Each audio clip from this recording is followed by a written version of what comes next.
की तरफ लेकर के जाऊंगा, जहाँ ऋषिदानंद ने इस जीवन को हिला करके रखा है, इस देश को बदल करके रखा है, उस तरफ आपको लेकर के चलना चाहूंगा। लेकिन उस मूल को समझ लीजिए जिस मूल को लेकर के महर्षि दयानंद सरस्वती चले थे।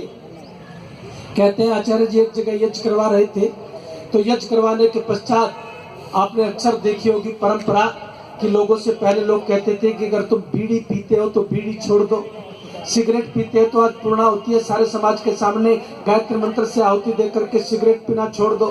और कहते थे अगर तुम शराब पीते हो तो शराब पीना छोड़ दो।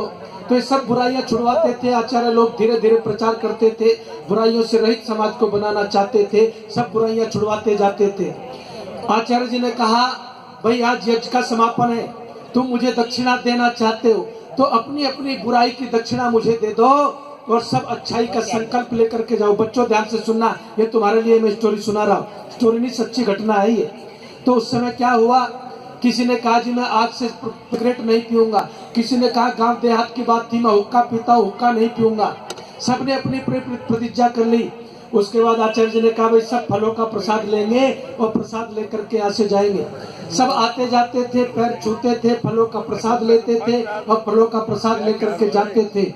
चौथे नंबर पर एक आदमी आया, वो कहता है जी मुझसे चौथे नंबर पर जो आदमी खड़ा हुआ है ना वो इस कॉलोनी का बहुत बड़ा चोर है, सारी कॉलोनी उससे परेशान है, यदि आप उसकी चोरी छुड़वा दें, सबकी बुराइयां आपने छुड़वा दी तो आपका बड़ा उपकार होगा।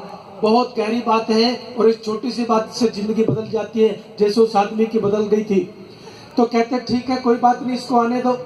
चौथे नंबर पर जब चोर आया उसने आकर के आचार्य जी के चरणों का स्पर्श किया, उनसे आशीर्वाद लेने लगा।